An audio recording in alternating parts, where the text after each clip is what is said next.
नमस्कार, जय श्री राम। पुनः स्वागत है आपका एक बार आपके इस प्रिय चैनल पर। मित्रों, जीवन में पहली बात तो शत्रुता किसी से करनी नहीं चाहिए, लेकिन एक केवल आपके बस की बात नहीं है कि आप किसी से शत्रुता करते हैं नहीं करते। हो सकता है कि आप किसी से शत्रुता न करते हों, लेकिन कोई अकारण ही आपसे शत्रुता कर रहा है, उसका क्या करो। जितनी आप उन्नति करेंगे, प्रगति करेंगे, तो कुछ अकारण शत्रु आपके बन जाएंगे। उनसे कैसे निपटा जाए? अपने क्रोध को नियंत्रण करके, अपनी शक्ति को एकाग्र करके, अपने आत्मबल को बढ़ा करके, अपने कूटनीतिक कौशल के द्वारा नंद वंश जैसे महान विशाल साम्राज्य के महाराजा घनानंद का सर्वस्व नष्ट कर देने वाले और मौर्य वंश की स्थापना करने वाले महान कूटनीतिज्ञ विष्णुगुप्त चाणक्य, आचार्य चाणक्य ने शत्रुओं को शमन करने के लिए कुछ बहुत ही प्रभावशाली उपाय बताए हैं। उन्हीं उपायों में से आज मैं कुछ आपको बताने जा रहा हूं कि वास्तव में आपसे किसी की शत्रुता हो ही जाए तो उससे कैसे निपटना चाहिए। आचार्य चाणक्य कहते हैं कि 3 चीजों से का ध्यान रखना चाहिए। 3 कमजोरियों से खुद को बचाना चाहिए जब किसी शत्रु से मुकाबला हो। शत्रु आवश्यक नहीं आपसे ताकत में बलवान हो, आपसे ज्ञान में भी बलवान हो सकता है, आपसे धन में भी बलवान हो सकता है और शारीरिक ताकत में भी बलवान हो सकता है। आचार्य चाणक्य ने ऐसे ही शत्रुओं से निपटने के लिए बताया है कि सर्वप्रथम अपनी 3 कमजोरियों पर नियंत्रण रखो। पहला है क्रोध, गुस्सा। गुस्सा जो है, क्रोध जो है, उसके आवेश में होकर आप वो हर काम करने को तैयार हो जाते हैं जिसका शत्रु फायदा उठाकर आपको परास्त कर देते हैं। क्योंकि शत्रु का पहला काम होता है आपको उकसाना। उसके उकसावे में आकर के ऐसी बात कर देगा, ऐसा कोई काम कर देगा जिससे क्रोध से आप आग बबूला होकर के अनाप शनाप बकने लगेंगे, अपनी कमजोरियां भी आप बता डालेंगे। फिर उन कमजोरियों का फायदा उठा करके आप अपना बहुत बड़ा अहित करेंगे। इसलिए जब भी ऐसी परिस्थिति आ जाए, शत्रु आपको कितना भी उकसाए, लेकिन आप अगर वहां पर कमजोर अपने को पा रहे हैं तो मुस्कुरा करके उस क्रोध को अपने हृदय में दबा करके वहां से निकल आओ और तैयारी करो अपने उचित समय की। दूसरा, आचार्य चाणक्य कहते हैं कि दूसरी चीज का ध्यान रखना है कि नफरत किसी से मत करो। अगर आप अपने शत्रु से नफरत करते हैं तो विश्वास मानिए आप उसकी कमजोरियां ही जान पाएंगे, उसकी ताकत नहीं जान पाएंगे। जब तक आपको शत्रु की ताकत और उस कमजोरी दोनों का पता नहीं चलेगा तो क्या आप उसका नुकसान कर पाएंगे। इसलिए शत्रु से भी मित्रवत भाव रखो, उसकी हर छोटी बड़ी कमजोरी का ध्यान रखो, उसकी ताकत क्या है उसका आकलन करो और फिर उचित समय पर प्रहार करो। तीसरा है आत्मविश्वास। शत्रु कितना भी ताकतवर हो, लेकिन अपने अंदर हीन भावना मत पालो कि मैं तो कमजोर हूं, इसका क्या बिगाड़ पाऊंगा, मैं तो मरूंगा ना। कैसा भी ताकतवर शत्रु हो, उसमें कोई ना कोई तो कमजोरी ऐसी अवश्य होगी उस कमजोरी को पकड़ करके आप उस पर अगर प्रहार करते हैं तो आप निश्चित है अपने शत्रु को पराजित कर देंगे। आचार्य चाणक्य बताते हैं कि 3 चीजें ये हैं, इनका ध्यान रखना है अपनी कमजोरियों का। और 3 लोग ऐसे हैं जिन पर भरोसा मत करो। अगर आप इन 3 लोगों पर भरोसा करते हैं तो पतन निश्चित है। नंबर 1, शत्रु को कभी घायल करके मत छोड़ो। घायल करके आपने अगर छोड़ दिया तो सांप को अगर घायल करके छोड़ते हो तो आचार्य चाणक्य कहते हैं वो किसी न किसी दिन आपको दूना विष लेकर के आपको डसेगा।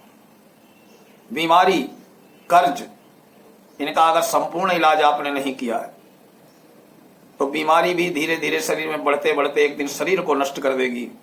और कर्ज अगर आपने संपूर्ण तरीके से नहीं चुकाया तो वो फिर बढ़ते बढ़ते उतना ही हो जाएगा और उससे ज्यादा हो जाएगा। जैसे महाराज पृथ्वीराज चौहान ने 16 बार मोहम्मद गोरी को घायल करके छोड़ दिया। पहले बार में ही उसका इलाज कर दिया होता जिसका वो हकदार था तो भारत का इतिहास ही कुछ और होता। लेकिन महाराज पृथ्वीराज चौहान ने शत्रु को बार बार क्षमादान दिया, बार बार छोड़ दिया, लेकिन आखिर में वो उनके ऊपर भारी पड़ गया। इसे शत्रु को कभी घायल मत छोड़ो। सांप को अगर घायल करके छोड़ दोगे तो ठीक होगा तो दूना विष पैदा करके तुम्हारे ऊपर प्रहार करेगा। दूसरा बताते हैं आचार्य चाणक्य, दुष्ट स्वभाव के व्यक्ति का न भरोसा करो न उससे मित्रता करो। शैले शैलेन माणिक्यम, प्रत्येक पहाड़ पर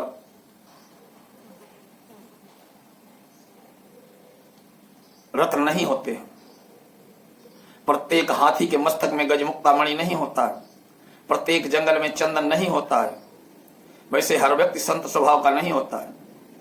आप किसी दुष्ट से अगर मित्रता कर लेते हैं, दुष्ट का भरोसा करते हैं तो आपको पछताना पड़ेगा। आचार्य चाणक्य कहते हैं सांप के दांत में विष होता है, बिच्छू की पूंछ में विष होता है और दुष्ट व्यक्ति की नस नस में एक अंग प्रत्यंग में वह जहर होता है। अगर आप दुष्ट पर भरोसा करेंगे, दुष्ट का विश्वास करेंगे, दुष्ट का साथ करेंगे तो निश्चित ही वो आपके पतन का कारण बन जाएगा। तो दुष्ट पर कभी भरोसा मत करो। तीसरा आचार्य चाणक्य कहते हैं अगर आपका शत्रु कोई है, अचानक ऐसे आपके हित की बात करने लगे तो होशियार हो जाओ, सावधान हो जाओ। जैसे अपने आधुनिक काल में भारत चीन का उदाहरण है। चीन ने भारत को बेवकूफ बनाने के लिए हिंदी चीनी भाई भाई का बहुत प्यारा सा नारा दिया। भारत का नेतृत्व तो बाग बाग हो गया कि हमारा इतना बड़ा बढ़िया मित्र आ गया। और उसने क्या किया, हमारी हजारों वर्ग किलोमीटर जमीन कब्जा कर ली। हम नए नए आजाद हुए थे, लेकिन हमें वो मधुर संगीत लगा था उस समय हिंदी चीनी भाई भाई। उसका खामियाजा देश ने भुगत रहा, आज भी भुगत रहा। मित्रों, ऐसे महाभारत काल में वो शकुनी अपनी कूटनीति बिछाते बिछाता रहा था, नई नई तरकीबें दुर्योधन को जीतने के लिए बता रहा था बस। और कौरवों को वो पसंद भी आ रही थी, लेकिन शकुनी किसी कौरव वंश को जिताने के लिए या दुर्योधन को राजा बनाने के लिए कुछ नहीं कर रहा था। वो तो अपने 100 भाइयों और बाप की मृत्यु का बदला लेना चाहता था। लेकिन शकुनी पर भरोसा करके दुर्योधन ने, धृतराष्ट्र ने पूरे वंश का विनाश करा लिया। इसलिए शत्रु पर, आपका शत्रु आप पर कभी भी अचानक दया बरसाने लगे, प्रेम बरसाने लगे, आपकी हित की बात करने लगे तो उस पर भरोसा नहीं, सावधान होने की जरूरत है। आप सावधान हो जाइए कि आप पर संकट बड़ा भयानक आने वाला है। शत्रु से तो मित्रता भी नहीं की जा सकती। जब वृत्तासुर ने इंद्र से मित्रता कर ली तो वृत्तासुर ने अपने पिताजी से कहा, जाकर आज से मैं निशत्रु हो गया हूं, मेरा कोई शत्रु नहीं रह गया। उनके पिताजी कहने लगे, क्या हो गया, इंद्र का तुमने राज्य छीन लिया, वो तुम्हारा शत्रु नहीं है? तो बोला, नहीं, उनसे तो मेरी मित्रता हो गई इंद्र से। पिताजी बोले, अब तुम जहर खा लो। कोई पिता अपने पुत्र से ये नहीं कह सकता जहर खा लो, लेकिन शत्रु के हाथ से मरने की बजाय खुद आत्महत्या कर लेना उचित है। और वही हुआ वृत्तासुर के साथ। इंद्र ने बाद में उसका संहार किया। इसलिए कोई शत्रु आके आपकी मीठी मीठी जय जयकार करने लगे, आपके बड़े हितैषी होने का तब दिखावा करने लगे, तो सावधान, कभी इस झांसे मत आना। आखिर में चाणक्य कहते हैं कि शत्रु के सामने कभी अपनी कोई कमजोरी मत दिखाओ, उस पर भरोसा मत करो, आत्मविश्वास बनाए रखो, और शत्रु पर कभी भी शारीरिक प्रहार सर्वप्रथम मत करो। शत्रु को पराजित करना है तो उसका सबसे जो खास है, उसका अस्त्र शस्त्र है, उसका मित्र है, उससे दूर करो। और जब वो अकेला पड़ जाए तब प्रहार करो। सबसे पहले अपनी कूटनीति के द्वारा उसको पराजित करो, बुद्धि से पराजित करो। और पहले ही बार में अगर आपने शस्त्र से प्रहार कर दिया तो मामला बिगड़ जाएगा। आचार्य चाणक्य कहते हैं कि शत्रु को पराजित करने का सबसे उत्तम तरीका तो यह है कि इन सावधानियों के साथ साथ आप शत्रु के क्या करता है नहीं करता की तरफ अधिक ध्यान न दे करके आत्म उन्नति की तरफ ध्यान दें। अपने को इतना ऊंचा व्यक्तित्व बनाओ, इतनी उन्नति करो, इतने मान प्रतिष्ठा प्राप्त करो, इतना अच्छे कर्म करो कि समाज में आपकी जय जयकार होने लगे और शत्रु आपकी तरफ आंख उठाकर भी न देखे, सदैव नजर नीची रखे। आशा है ये प्रसंग आपको पसंद आया होगा। आगे फिर मिलेंगे किसी ऐसे ही अच्छे प्रसंग के साथ। जय श्री राम, नमस्कार।